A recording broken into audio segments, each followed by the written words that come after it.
3 rooms, 3 men, 1 silence. In the first, a candlelit chapel in 19th century Copenhagen, a man falls to his knees, shaking with dread. He is young, brilliant, tortured. He writes in his journal that life is a sickness unto death, and the cure is not knowledge, but faith in the absurd. In the second, a prison cell in Algiers, a man stares out the window at a blank wall. He is calm, lucid, alone. He knows he is going to die, and yet he does not pray. He smiles at the sky and says, "The benign indifference of the universe." In the third, a freezing room in St. Petersburg, a man claws through the darkness of guilt, poverty, and sin. He is killed, he has suffered, but he's still searching for grace, and for a God he's not sure he believes in. 3 men, 3 philosophies. 1 question: what do you do when life no longer makes sense? This is the heart of the absurd, the strange, brutal confrontation between the human longing for purpose and a universe that offers no answers. It's not chaos, not nihilism, not despair. It's the moment you ask, "Why?" and the world responds with silence. We've all felt it. After loss. In a hospital room, at 3 a.m., scrolling through headlines, that feel more surreal than fiction, that eerie, hollow sensation. None of this makes sense, and yet I'm still here. This script isn't about theories, it's about what people do when the meaning runs out.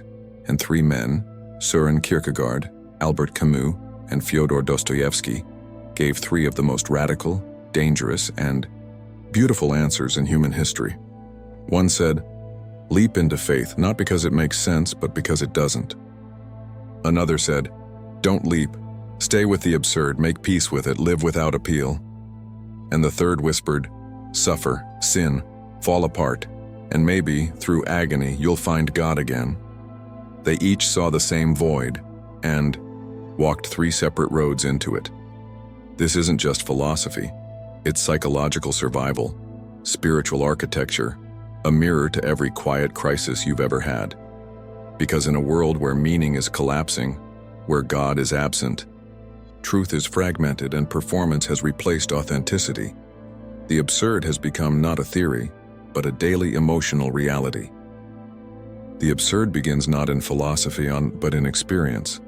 It begins in those quiet, brutal moments when reality fails to live up to our expectations, when prayers return unanswered, when justice feels like theater, when love fades without reason, when death arrives without meaning. Albert Camus defined it with haunting precision. The absurd is born of this confrontation between the human need and the unreasonable silence of the world. We long for clarity. The world offers contradiction. We cry out for meaning. The universe responds with silence. This clash, not between man, but between man and meaning, is what we call the absurd, and what makes it unbearable is that we never stop asking.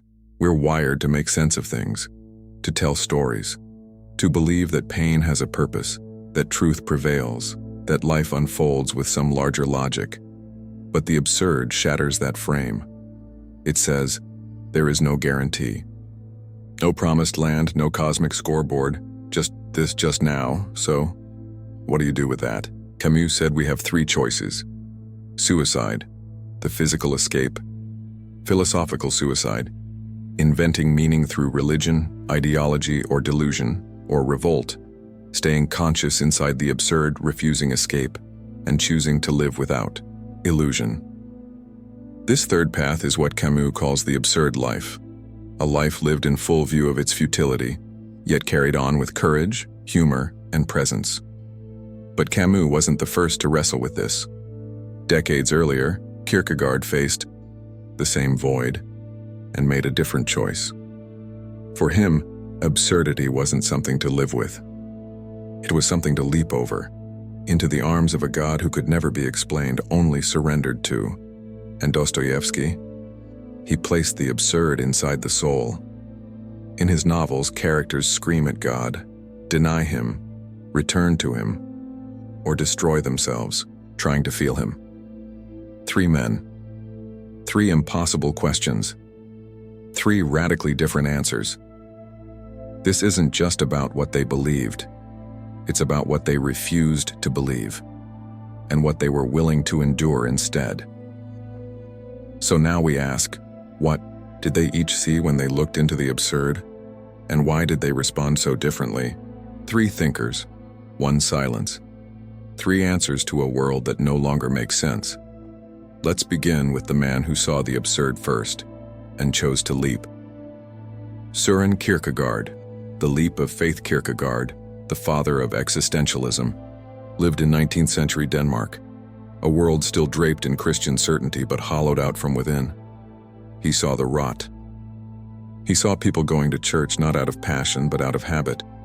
He felt the dread, the vertigo of freedom that came when you realized God couldn't be proven, and yet everything depended on him. Kierkegaard didn't deny the absurd, he named it. The impossible paradox between man's finite self and the infinite God, between reason and belief, between sin and salvation. And yet, instead of fleeing it, he said, leap. The absurd, that which is higher than all reason, is precisely what I must believe. For Kierkegaard, faith is not rational. It is against reason, and that is exactly why it's real. He gives us Abraham, commanded by God to sacrifice his son, a command that makes no moral sense. But Abraham obeys, not because he understands, but because he trusts anyway. This is the leap of faith. You leap not because it's safe, but because it's absurd. Albert Camus, the refusal to leap. Camus, writing a century later, saw this same tension, but came to a radically different conclusion. He lived through war, colonialism, resistance, and the ideological violence of the 20th century. He saw that people, unable to bear the absurd, would invent meaning through religion, nationalism, utopia, and those inventions, they led to gulags, to fascism, to murder in the name of salvation. So Camus said, no to God, no to ideological leaps, no to anything that promised comfort in exchange for truth. He called Kierkegaard's leap philosophical suicide, a betrayal of honesty, a denial of the absurd. Camus didn't offer hope.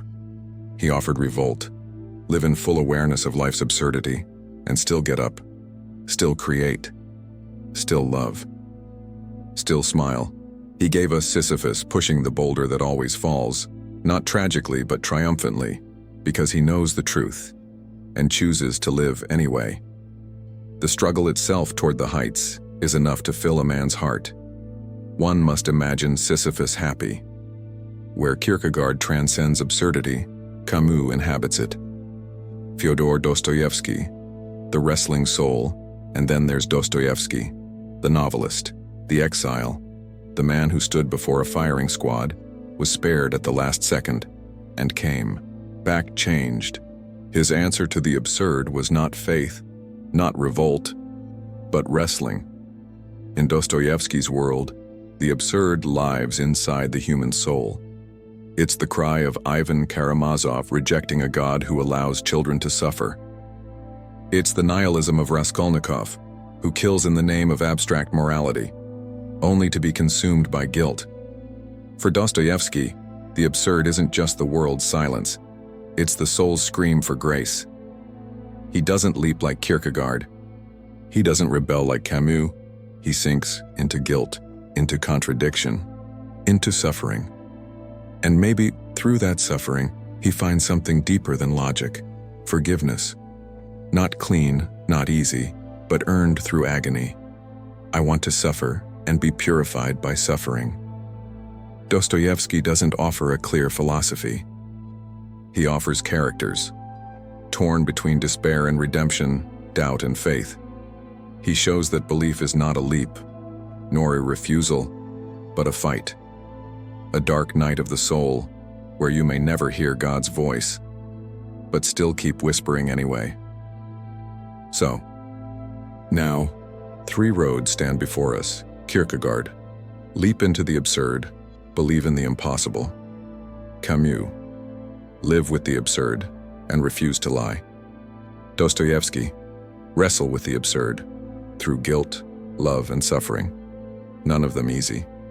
None of them clean, but all of them human. So how did these ideas play out in real life?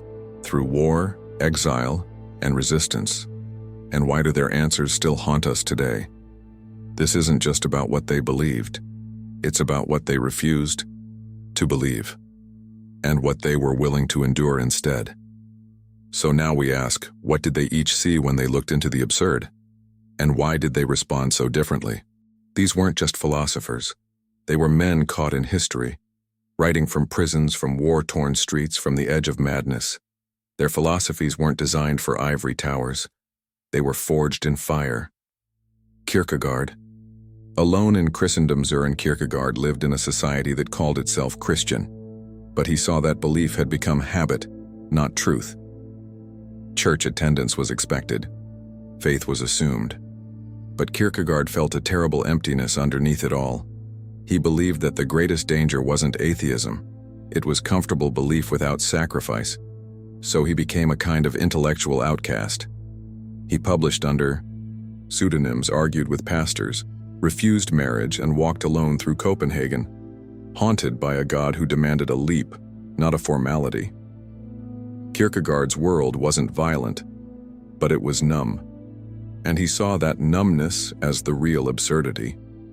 People pretending to believe, living mechanical lives, never risking anything real. His response? Live like Abraham. Leap into paradox.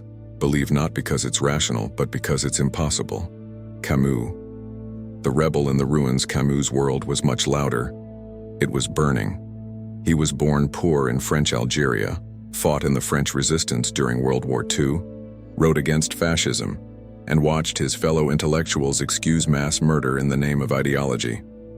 While others leapt into Marxism, Camus refused. He saw what happened when people invented meaning to avoid absurdity. They built systems that crushed individuals. He lost friends, was labeled a coward for not picking sides. But he kept writing about Sisyphus, about plague, about rebellion without utopia. Camus's absurdism was a response to totalitarianism, a way to stay human in a world that demanded you become a tool. The only way to deal with an unfree world is to become so absolutely free that your very existence is an act of rebellion. For Camus, absurdism wasn't despair. It was moral clarity in an age of delusion. Dostoevsky. Grace in the Gulag. Dostoevsky was arrested for belonging to a radical literary circle. He stood before a firing squad in 1849, blindfolded, ready to die. At the last second, his sentence was commuted. He spent years in Siberian exile, and when he returned, he was changed. He no longer believed in simple revolution. He'd seen what men become without forgiveness, without God. His novels became maps of the soul's war zone. Ivan Karamazov, a brilliant man who rejects God out of moral horror. Raskolnikov, a young murderer who believes in superior morality and is destroyed by guilt. Prince Mishkin, a Christ-like figure who cannot survive in a corrupt world. Dostoevsky's absurd isn't theoretical. It's personal, political, psychological. His Russia was teetering between czarist repression and revolutionary violence, and he saw that both sides missed something. The human soul isn't saved by reason. It's saved by mercy. In a world where meaning was unraveling, Dostoevsky clung not to certainty, but to the mystery of grace. Today's reflections. Kierkegaard, Camus, and Dostoevsky lived in very different centuries, but they all stared at the same truth. We are alone in a world that may never give us answers, and each responded, not with escape, but with a different kind of courage. Kierkegaard, the courage to believe anyway. Camus, the courage to live without belief. Dostoevsky, the courage to suffer, doubt, and love in the dark. Their ideas weren't abstractions. They were how they survived, and their survival gave us the tools to confront our own absurdities. A meaningless job, a loss that can't be explained, a God we can't reach or don't believe in, a truth we feel but cannot prove. These aren't just philosophies. They're survival strategies. But how does the absurd actually live inside us? What does it do to the psyche? And which of these paths are we unknowingly already walking? The absurd isn't just out there in war, injustice, or collapsing belief systems. It's in here, in the mind. It appears when we stare into the mirror too long, when we lie in bed at 2 a.m., unable to sleep, asking, why am I doing any of this? It's the gnawing tension between the life we perform and the emptiness we sometimes feel behind it. Let's explore how each of these thinkers, Kierkegaard, Camus, and Dostoevsky, speaks to that inner crisis. Kierkegaard. The sickness unto death. For Kierkegaard, the absurd creates a psychological condition, despair, not sadness, not depression, but a deeper sickness, the disconnection between who we are and who we're meant to be. He called it the sickness unto death, a kind of spiritual vertigo. We know we're more than flesh and bone, we sense something eternal, and yet we're stuck in the finite. This produces dread, a heavy, dizzying freedom that forces us to confront our responsibility for our own soul. The only way out? Not reason, not distraction, but a leap, a decision to believe, to trust, to surrender to the paradox. Psychologically, Kierkegaard maps the mind of the anxious believer, the person who knows too much to blindly follow, but feels too deeply to live without faith. Camus. The lucid mind Camus offers no God, no soul, no eternity. And yet, he doesn't despair. For Camus, the healthy mind is the lucid mind, one that sees the absurd and refuses to look away. The psychological danger is not absurdity itself, but our attempts to escape it through illusion, ideologies, dogma, false hopes. He writes, "There is scarcely any passion without struggle. The struggle for Camus is awareness without appeal. To see the absurdity of life and choose to live anyway. This produces what he calls revolt, not rebellion against something, but a stance of defiant presence. Psychologically, Camus speaks to the person who has stopped believing, but refuses to be numb. The person who shows up for life day after day, not because it's meaningful, but because they are free to choose it anyway. Dostoevsky. The shadow soul. Dostoevsky lives in the shadows of the psyche. His characters aren't lucid, they're haunted, torn between guilt and grace, reason and madness. For him, the absurd creates a kind of moral vertigo. In the absence of God, everything is permitted, and this freedom doesn't liberate the soul. It destroys it. Raskolnikov kills to prove he's above morality, and is eaten alive by guilt. Ivan Karamazov intellectually rejects God, but breaks down under the weight of innocent suffering. For Dostoevsky, absurdity is the soul's trial, by fire. And the only cure? Not reason, not rebellion, but humility. The descent into suffering. The silent hope that love, maybe even divine love, will meet us in the pit. He maps the psychology of those who have sinned, suffered, and still hope. 3 models of the absurd mind: Kierkegaard's despair, spiritual disintegration, a self that cannot align itself or with God. Camus' lucidity, emotional presence without illusion, the courage to live with contradiction. Dostoevsky's agony, the psychological toll of moral freedom, and the redemptive potential of suffering. In modern terms, Kierkegaard speaks to the spiritually anxious, those who feel pulled toward faith but tormented by doubt. Camus speaks to the emotionally detached, people who see through the performance and still choose to show up. Dostoevsky speaks to the guilty, the traumatized, the haunted, and offers not answers but grace through collapse. But today this isn't just internal. We're seeing the absurd play out in public, in how we connect, consume, believe, and break. You don't have to read philosophy to feel the absurd. You scroll through a feed of tragedy and memes. You watch politicians speak in circles. You click "I agree" on terms you'll never read. You say "I'm fine" when you're not. You're performing. But part of you knows, none of this makes sense. This is the absurd today, not written in books but woven into the structure of modern life. Kierkegaard's Echo.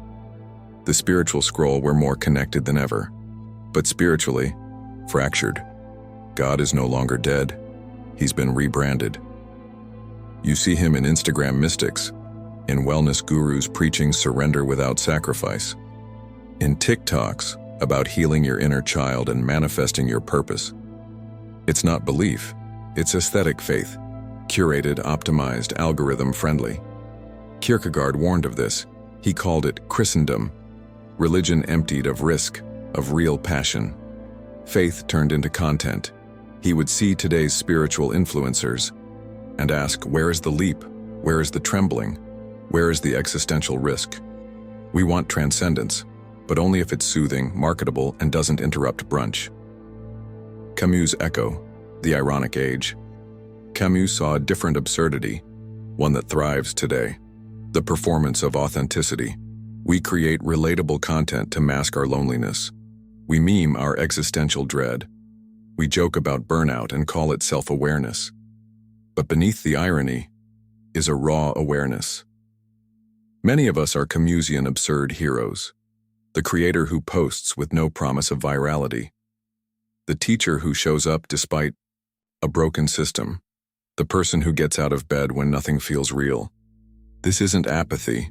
It's lucid rebellion, to live without appeal, to smile through contradiction, to still make something, not because it matters eternally, but because you chose to. Dostoevsky's Echo, the guilt economy, and then there's the Dostoevskian world. You feel it in the moral panic of social media, in the obsession with virtue signals, in the public apologies, the shame cycles, the constant demands for atonement. We're surrounded by guilt, but with nowhere to confess. We cancel and call out but rarely forgive. We're drowning in exposure, but starving for grace. Dostoevsky would recognize this world instantly. He would see Ivan Karamazov in our rejection of traditional faith. He would see Raskolnikov in those trying to outsmart morality, only to collapse under its weight. He would ask, can you still be forgiven, even if you don't believe anyone is watching? The absurd today isn't hiding. It's coded into our systems, our screens, our silence. And all three thinkers are still whispering through the noise. So now, as the absurd becomes louder, we arrive at the final question. In a world with no guarantees, how will you live? 3 men, 3 roads, 1 silence. Kierkegaard faced the void and leapt. Camus stood still and refused to lie. Dostoevsky fell and searched for grace in the dark. None of them claimed to have the answer. They weren't prophets. They were mirrors. Each offers a different path, not away from the absurd, but through it. And all 3 require something rare in today's world. Kierkegaard demands faith that has no proof. Camus demands clarity with no reward. Dostoevsky demands love in the presence of suffering. They each ask us, what do you do when life no longer justifies itself? Do you leap trusting in what cannot be explained? Do you stand firm, choosing to live with your eyes open? Do you descend into yourself, seeking redemption through your own pain? There is no universal answer, but there is something universal in the asking, because the absurd isn't going away. It lives in our jobs, our timelines, our relationships, our unanswered prayers. It lives in every moment where we wonder, is this all there is? But maybe the value isn't in escaping the absurd. Maybe it's in responding to it, to look into the void and choose, to believe, to live, to suffer, to laugh, to forgive, to create, to rebel, to love. Not because it will last, not because it guarantees anything, but because it's yours. So here's the final question. In a world that gives you no explanation, Can you still live like your life matters, even if it never makes sense because maybe the absurd doesn't demand an answer? Maybe it demands a response, your response.